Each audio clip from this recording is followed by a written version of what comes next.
Buenos días, buenas tardes, y buenas noches, bonjour, bonsoir, good morning, good afternoon, good evening, and good night, wherever you may be. Jay Slater case. And part two of things I got right and things I got wrong. Obviously, part one, things I got badly wrong. And let's focus on the things that I got right, smack on right from the very beginning. Number one, 100% right, my gut feeling that this whole to and fro between those that are sure Jay Slater died by accident and those that are sure or pretty darn sure there is criminality, foul play in the background, knew that it was going to get very, very nasty online with the comments and the threats and the bullying. Why did I feel that way? I felt that way because my gut instinct was that the accident theorists had nothing to actually put out there that proved anything. And this is always a weakness when you have an idea, you have a theory, but you've got nothing to show for it. And I always felt from day one that the foul play group had mountains of evidence to show there must be foul play in the background. You only had to look at the company that Jay was keeping over there to know what kind of business was going on. Yeah, the whole narco dealing thing. And you knew immediately, anyone that's got any experience in this world knew immediately that this was the perfect background to a whole host of crimes, lies, and cover ups that would ensue. It was just a matter of shining a light on it and saying, look at this. This is clearly fabricated, this is clearly a lie, and then you have the basis for claiming that there is something that is not adding up here.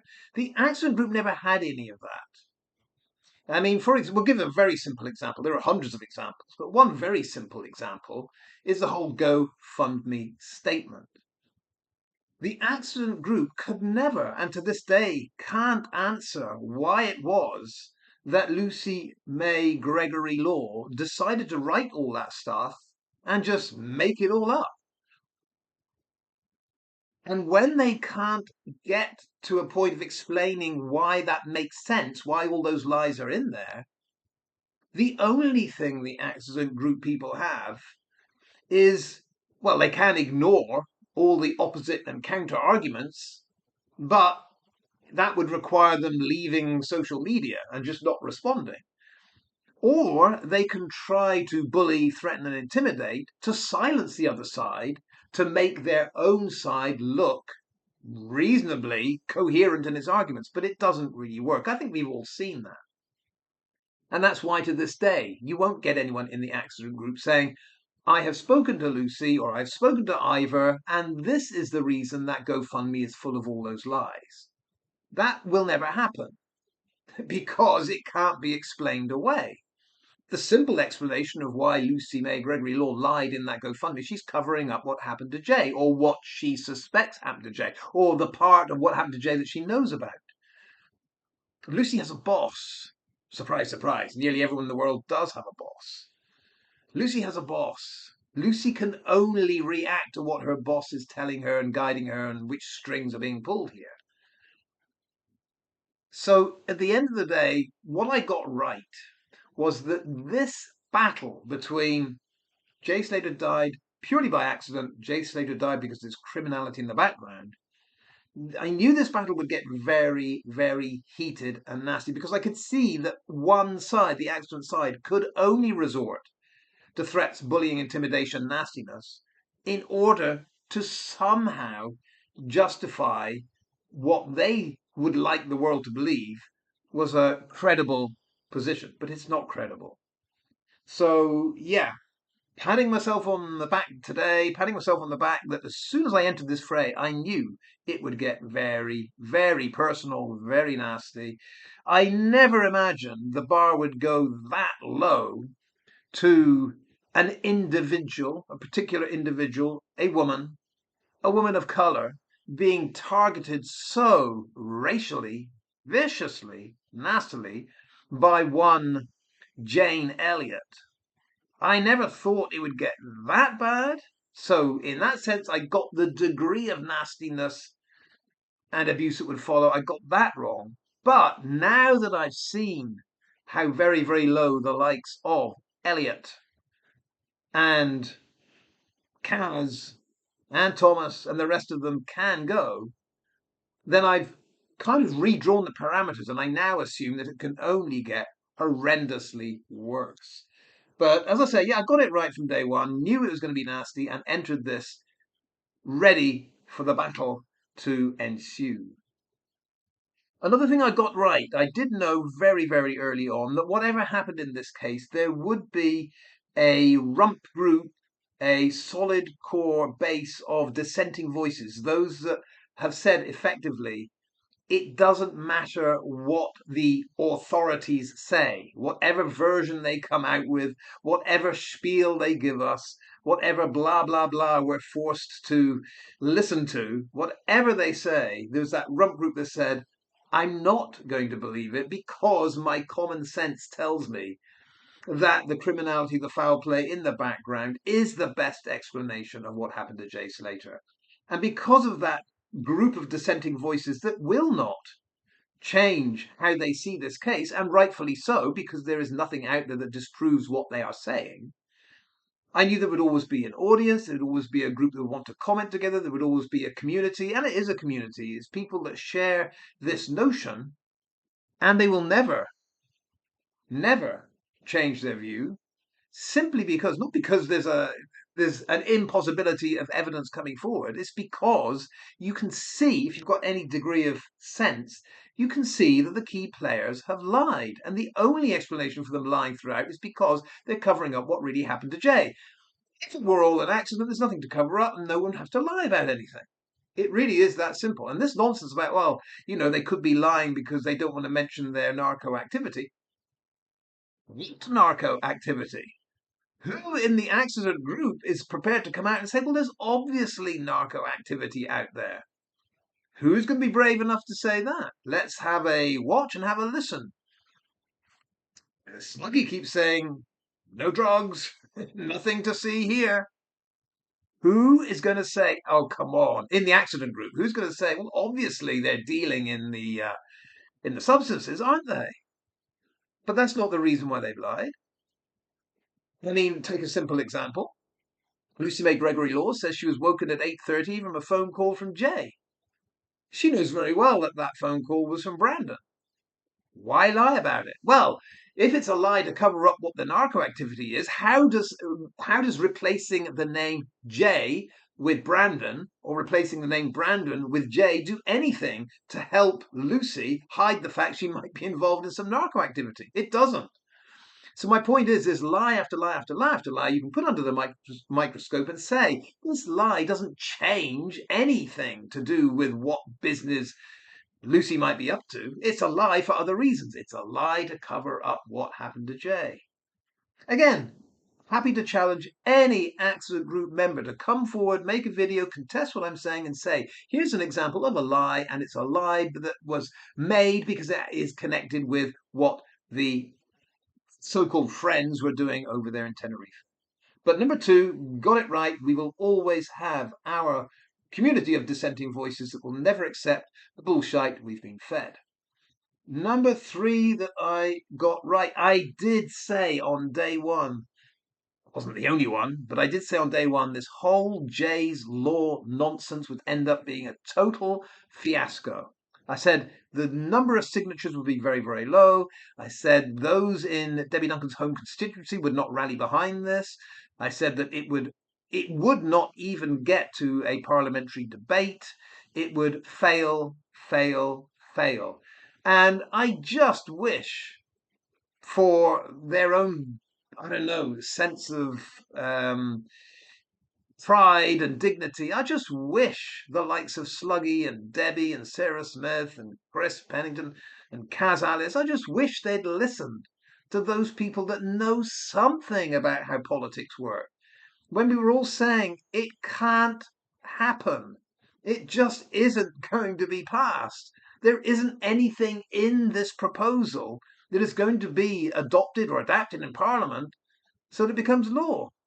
We all could see, those of us that had an insight into how politics works, we could all see what is contained here isn't substantive enough to become a law. End of. But, yeah, there were some fools. Debbie and the rest of them, that thought this was going to be a worthwhile endeavor. It wasn't. It just made Debbie look stupid, in my humble opinion. Jay's Law called it out on day one, got it exactly right. Number four, I knew from day one that I would remain untouchable, and I keep parading this out there, saying this is a wonderful thing. That it all seemed on day one that the old git in the closet would get rumbled somehow. They'd find out exactly who he was, where he was, what his job was, and he'd pay the price. But I said from day one, it's not going to be worth it because I am, pretty much, untouchable. But no one on the other side listened. If you remember very, very early doors, those of you know me for these past couple of years, I presented exactly who I was, and I said, this is who I am. Here is the passport. Here is the residence card. Here's the driver's license. Here's the health card. That is who I am. And I said, as far as my work goes, I don't really have any. It's a little bit of part-time online teaching, but it's nothing that is going to change my life if it happens to disappear or if it happens to, diminish. It's nothing. It's nothing. In the big picture, it means nothing.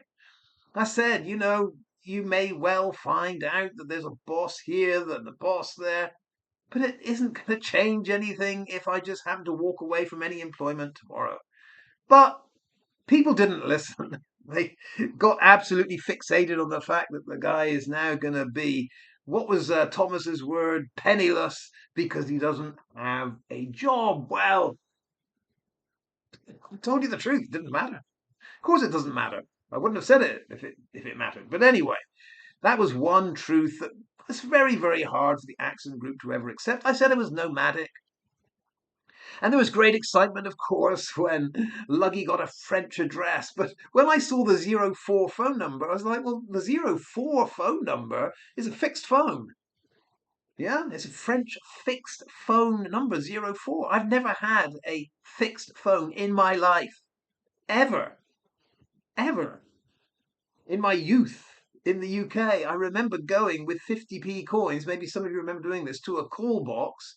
If you wanted a longish call, you had to keep feeding in these coins and to keep the call going in those little red boxes. That was the phone I had in the UK, the street phone. And all the other places I've been to, I've either not had a phone or had one of those very basic when they came out phones. That's it. So when El Slugtardo came up singing and dancing where we got an address in France, and I saw, yeah, that's the address with the 04 number. That ain't where I am. I was like, yeah, that address, yes, that's a real address. And it's connected to that 04 phone number because that was the address given by my employer at Media English in Perpignan. Makes perfect sense. It's not where I am to live. It's not actually that building where I would say that is my house. And besides, I said also in the Catalonia region in France, and then when we're traveling, we have many other places that we stay. Now that said, I'm quite happy for the accident group to be happy that they have an address for me that they say is my address. That's fine. There's no problem with that. If you want to send a whole team of people to observe down on street level what you think is my address, that's also fine. It wouldn't really change my day one little bit. But I think what has changed some people's lives a little bit, I got this right on day one, was when I got that very helpful neighbor of El Slugtardo that gave me all the details. It was like, here's his address, here's the name of his kids, everything. It's like, oh my God, what a godsend. So having put that out there, we'd suddenly reversed everything. It was like this old git in the closet you think you're going to bully intimidate is now telling you where you live. It wasn't supposed to happen that way. It wasn't El Slugtardo. But there we go. Wonders happen. And then Mr. Anonymous, he who had to live under the radar for so long because his life had to be such a protected thing. We're talking about Dr. Thomas Wilson up there in Tyneside area. Yeah. No one's going to find out much about him. Well, I mean, apart from the day when the photo went up there, hang on a second. Look at this upstairs window. Could that be somewhere you recognize?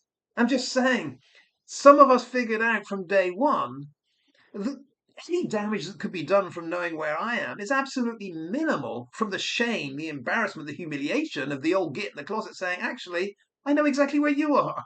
And not only that, people that know exactly where you are. It was the oddest thing, but from day one, I said, this is going to work in my favor. And it has quite wonderfully. I think people can see that now.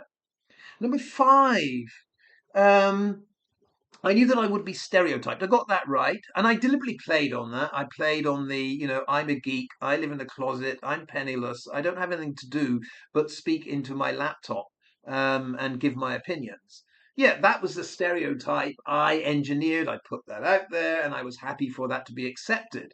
It didn't make any difference to me that there were nasty comments coming back. That's all fine. But I have enjoyed over the years, as time has progressed, putting out little other bits and pieces, like where I travel, where I've stayed, which languages I speak, what I know about other cultures, something about my education, about the wonderful married life I have. Not just an old git in a closet, but there's another person that shares that very, I would say, appealing life. It's not all in a closet, is it? If you've looked at what I've posted, it actually looks like we do have fun. I can't say that about so many in the accident group. I don't see a great example of these people enjoying life. And I'm sorry, when you have a mini video of your little Jack Russell rolling around in the grass and looking at Dachshunds in a view of a loch and saying, you know, there's my ugly mug, doesn't this look like an envious life? I'm not totally convinced, strangely enough. Um, Yeah, I think I got that right on day one. That at the end of the day, if I really showed a few snippets of what my life is all about, it would look pretty darn good in comparison to the people that are on the other side that like to laugh at what they see about me, but they can't actually show anything about their own life that looks even, I don't know, appealing. There's just nothing out there. So the true keyboard warriors are those that, mock, they criticize, they laugh, but they can't show anything for themselves. It really is a bit pathetic. But I had a feeling it would be that way. And I continue, in a way, to kind of laugh at myself because I know if I start showing more bits and pieces of reality, it might actually make the accident group look a little bit stupid. We can go more into that. But yeah, having been labelled and stereotyped as the old git in the closet, but then happily showing you that I still do a lot of fitness training, got my boxing, got Mrs. Smith out there on the beach. It's all kind of good stuff.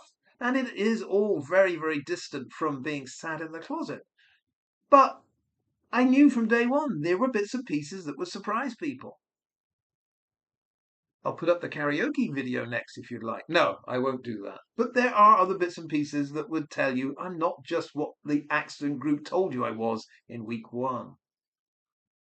And the last point that I got right from day one, I knew it would be fun month after month, year after year. And I feel I've only just got going because we haven't had an investigation into the Jay Slater case. We haven't really got going into the Jay Slater case. I've just been putting up a few red flags, and so have other content creators and you commenters out there have been, feeding information and possible clues as to, where the truth could lie in the Jay Slater case. That's all good stuff. Yeah. But I did know from day one that this would be a process in which I personally would have great, great fun, enormous fun, having a laugh at the other side that just can't handle what we do on this side. The reason they get so stroppy, so nasty, so mentally deranged, so hand wringing, and almost paralyzed by angst, the reason they've got themselves tight in this corner, stuck in a corner, unable to show us what they really think, how they really feel, to put themselves on camera, to actually have a debate. They can't do a live as Jan and I do. They just can't do it. And the reason they've boxed themselves into this little corner is very simply because, well, they never really got the idea that we on our side could have fun putting them in that little corner. And it has been fun, and it will continue to be fun. Because now they're boxed in their little corner of, oh, we can only comment on what they do. We can only write stuff. We can't do anything more than that. And by the way, I do think there's a certain truth, and I think it was, I can't remember the commenter now, it might have been Jane, that said it's because in their back of their minds, anything that you say may be taken down and used as evidence against you in a court of law. That whole idea, they're absolutely shite scared of saying anything, whether it be a video in which we capture it, we save that recording, or whether they do it in a live. They just can't do it. They can't actually speak anything, debate anything, put anything out there vocally, verbally. They can't do it because they're so shite scared that if that turns out to be something that could be used against them, they're in deep, deep trouble. So having boxed themselves in, I got it right from day one. We, on our side, can now enjoy doing our lives, doing our videos, talking about them, mocking them on camera, because they can't reply back in the same vein, and they never will be. This is the penny that is dropping with the accident group. They never, ever will be able to do what we do because of the legal requirements on them to shut up. Otherwise, if they open their gobshite, if they open their gob, the whole facade of Jay Slater's death being purely by accident might just unravel. They know it, we know it, and we know they know we know it. Let's leave it there. Things I got right from day one. Hasta luego, adios, hasta la vista, and see you next time. Adios.